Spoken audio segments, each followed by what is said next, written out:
Bonjour, je suis d'écouter NS Weekly English News. Myanmar authorities have sentenced a Rohingya man to death for allegedly leading raids on police border post that sparked a deadly military crackdown in the north of Arakan state, police said on Monday, February 13. Human rights activists say the detainee was not rightfully sentenced.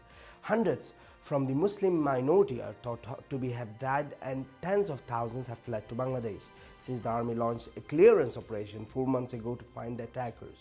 Satwa Police Chief Yang Ning Let said the court in the town and the capital of Arakan has sentenced the leader of the raid on the Kodengkok border post to death on Friday.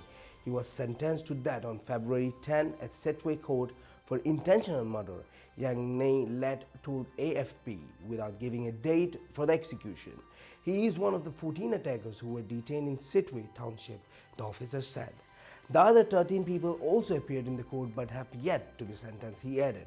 The sentencing comes after a blistering report from UN accused Myanmar's troops and police of carrying out a campaign of rape, torture and mass killings of Rohingya.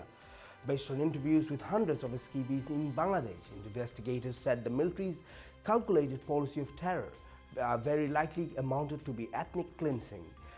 Several hundred Rohingya have also been detained, the UN report said, describing how they were stripped, beaten, tortured and deprived of food and water.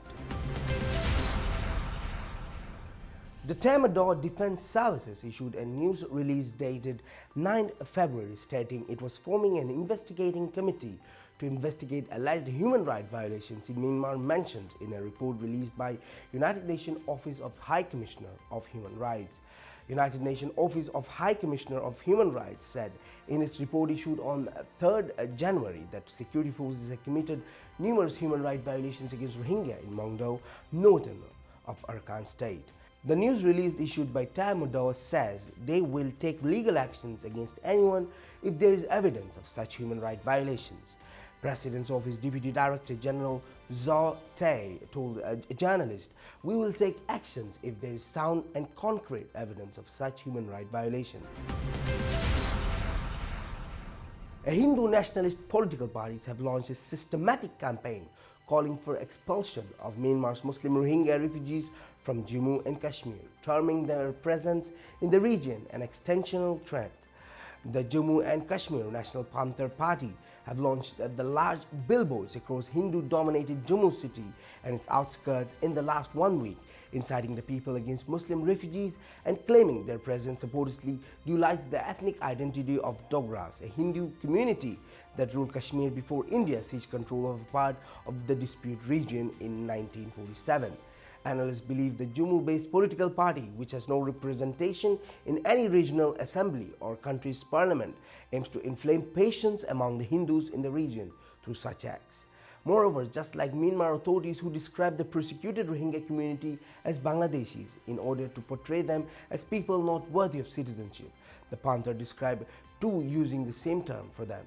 The billboards are part of a systematic campaign spearheaded by Harsh Dev Singh, chairman of Panther Party.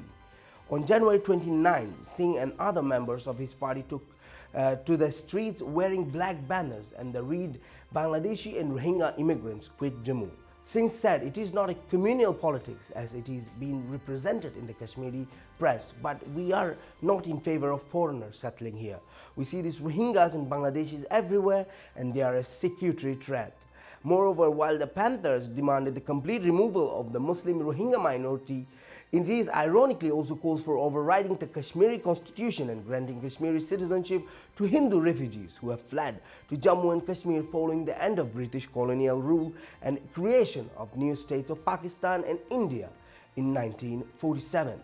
The West Pakistani refugees are Indian refugee citizens and they must get Kashmiri citizenship too. It doesn't matter that they are not citizenship of Kashmir according to Article 370, Singh said. Pakistan used to be split geographically between West Pakistan and East Pakistan. After 1971 War of Independence, East Pakistan later becomes Bangladesh. Only 25 people from Rohingya aid ship will be allowed to go to a refugee camp in the country's Southeast Aid Mission, organizer said. Because of safety reasons, the Bangladeshi government only allowed 25 of us, Aid mission organizer co-chief Datuk Sri Abdulaziz Abdurrahim said. About 11:30 a.m. local time, the nautical area docked in Chittagong port bearing 2,100 tons of aid cargo for Rohingya refugees. According to a list seen by the Star, 16 of 25-man team will be from media, 5 will be from Kelaputra 1 Malaysia, 3 from the Malaysia Islamic Organization Consultative Council MAPIN, and 1 will be a doctor. The nautical area which left the Port Klang's water on February 4 on what is described as a food flotilla for Myanmar mission arrived in Bangladesh with 182 passengers and 17 crew. Aziz was speaking after taking part in a relief hangover ceremony attended by Bangladeshi and Malaysian officials. Government officials met with the mission's organizer aboard the ship and talked about how they are going to distribute the aid. Aziz said the aid, according to the Bangladesh, would first be inspected by International Organization for Migration (IOM) before being distributed a week or two later. The United Nations Special Rapporteur on Situation of Human Rights in Myanmar, Yang Healy, is expected to arrive in Dhaka on February 19 to see the plight of Rohingya population in Bangladesh who fled Myanmar in face of persecution. Yang Healy, who undertook the 5th information gathering visit to Myanmar on January 9 to January 20, will visit the official Rohingya refugee camp and makeshift settlements in Cox's Bazar during her week-long visit, diplomatic sources in Dhaka said. During her visit, Lee is expected to talk to local authorities in Cox's Bazar, representatives of UN organizations and members of international community, sources said. She is also expected to meet with high government officials and discuss a broad range of Rohingya and human rights issues.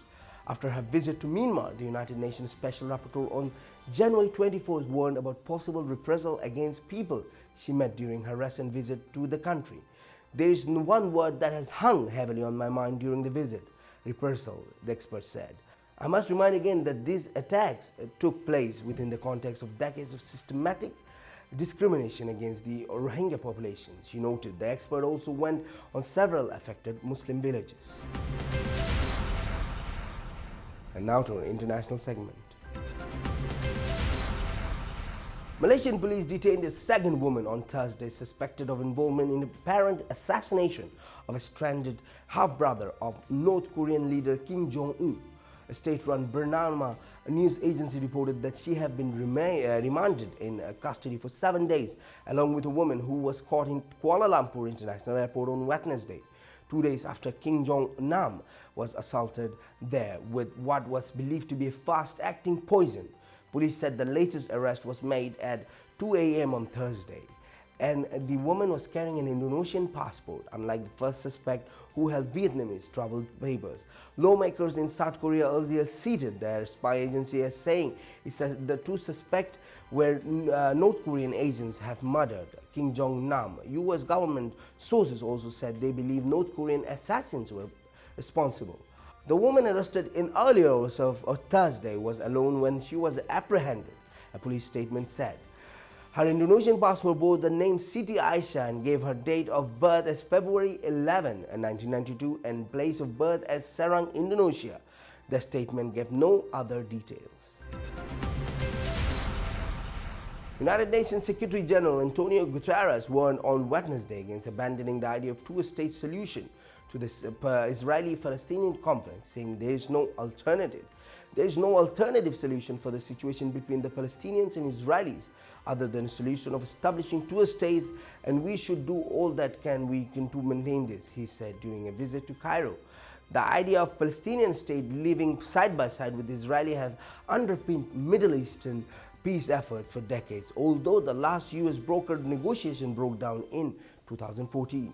But a senior White House official said on Tuesday peace did not necessarily have to entail Palestinian statehood, and US President Donald Trump would not try to dictate a solution.